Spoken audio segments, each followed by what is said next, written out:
Hi, Kotak Mahindra ബാങ്കിൻ്റെ Q2 FY26 result വന്നിട്ടുണ്ട്. റവന്യൂവിൽ 5% growth, അതേപോലെ പ്രോഫിറ്റിൽ 11% ഗ്രോത്ത്, ലോൺ ബുക്കും ഡിപ്പോസിറ്റ് ബുക്കും അറൗണ്ട് 15% ഗ്രോത്തും, AUMൽ 12% ഗ്രോത്തുമാണ് കാണിച്ചിരിക്കുന്നത്. അതുകൊണ്ട് തന്നെ മൊത്തത്തിൽ നല്ലൊരു റിസൾട്ടാണ് നമുക്ക് പറയാൻ പറ്റില്ല. ഇതിൽ നല്ല രീതിയിൽ പെർഫോം ചെയ്യുന്ന ബാങ്കുകൾ നമുക്ക് അവൈലബിൾ ആയിട്ടുണ്ട്. പിന്നെ അതേപോലെ ROE നോക്കുവാണെങ്കിൽ ഡൗൺ ആണ്, അതായത് ഏകദേശം 10.65% ആണ് ROE ഇപ്പോൾ ഉള്ളത്. സോ ROEയുടെ ഞാൻ നേരത്തെ പറഞ്ഞിട്ടുണ്ട്, നമുക്കൊരു കമ്പനി നല്ല രീതിയിലാണോ പെർഫോം ചെയ്യുന്നത് അറിയാനായിട്ട് അവരുടെ ROE നോക്കിയാൽ മതി.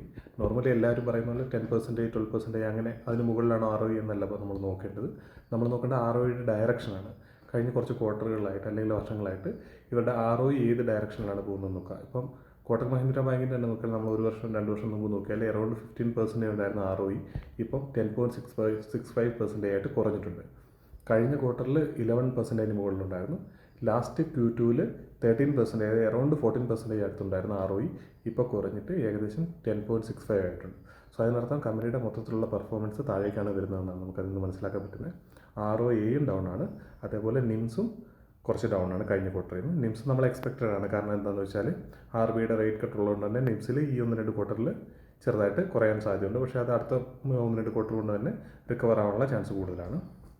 സോ മൊത്തത്തിൽ അങ്ങനെ നോക്കിക്കഴിഞ്ഞാൽ ഭയങ്കര നമ്മൾ പ്രതീക്ഷിച്ച പോലെ ഭയങ്കര ഒരു വലിയ ഗ്രോത്ത് ഒന്നും അല്ല വന്നിരിക്കുന്ന ബാങ്കിൻ്റെ സൈഡിൽ നിന്ന് കഴിഞ്ഞ കുറച്ച് ക്വാർട്ടറുകളായിട്ട് തന്നെ, കാരണം കമ്പനി അത്രയും വലിയൊരു ബാങ്കായി മാറിയിട്ടുണ്ട്. സോ അതുകൊണ്ട് തന്നെ ഈ രീതിയിലുള്ളൊരു ഗ്രോത്തെ നമുക്ക് ഇതിൽ നിന്ന് എക്സ്പെക്ട് ചെയ്യാനായിട്ട് പറ്റുള്ളൂ. പക്ഷേ ബാങ്കിങ് സെക്ടറിൽ നമ്മൾ നോക്കിക്കഴിഞ്ഞാൽ നമുക്ക് ഇതിൽ നല്ല രീതിയിൽ ഗ്രോത്തുള്ള DCB ബാങ്കുണ്ട്, CSB ബാങ്കുണ്ട്, അല്ലെങ്കിൽ ഇപ്പോൾ IDFC ഫസ്റ്റിൻ്റെ റിസൾട്ട് നല്ലതാണ്. അതിനകത്ത് CSB ബാങ്കിൻ്റെ എന്ന് പറഞ്ഞാൽ അവർ ഓൾ ഇന്ത്യയിൽ എക്സ്പാൻഷൻ നടന്നുകൊണ്ടിരിക്കുകയാണ്. അതുകൊണ്ട് തന്നെ അവരുടെ ബ്രാഞ്ചസിൻ്റെ എണ്ണം കൂട്ടിക്കൊണ്ടിരിക്കുന്നത് തന്നെ അവർക്ക് കുറച്ചുകൂടെ എക്സ്പെൻസ് കൂടുതലാണ്. അതുകൊണ്ട് തന്നെ ഇപ്പോൾ പാറ്റിൽ ആ രീതിയിലുള്ള ഗ്രോത്ത് ഇല്ല. പക്ഷേ അവരുടെ എക്സ്പാൻഷൻ കംപ്ലീറ്റ് ആയി കഴിഞ്ഞ് കഴിഞ്ഞാൽ ആ ഒരു ഗ്രോത്ത് അവരുടെ പാറ്റിൽ നമുക്ക് കാണാനായിട്ട് പറ്റും. DCB ബാങ്കിൻ്റെ റിസൾട്ട് നമ്മൾ ഓൾറെഡി ചാനലിൽ ഡിസ്കസ് ചെയ്തിട്ടുള്ളതാണ്.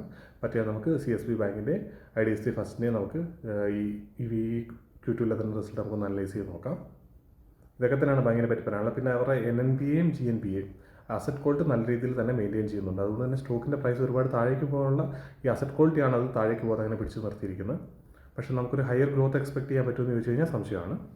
ഇത്തരം കാര്യങ്ങളാണ് റിസൾട്ടിനെ പറ്റി പറയാനായിട്ടുള്ളത്. നമുക്ക് അടുത്തൊരു വീഡിയോയിൽ കാണാം.